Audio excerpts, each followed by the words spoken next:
For the repair of the Tokimec Autopilot P.W.B, the following procedures were necessary: replacement of various electronic components and general cleanup of the unit. For testing, we had a 24-volt DC power supply,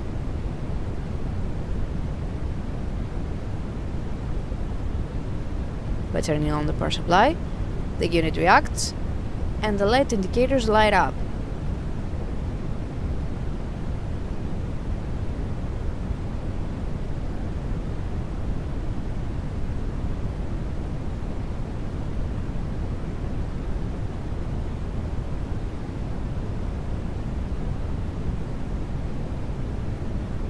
No further testing is possible due to lack of additional units.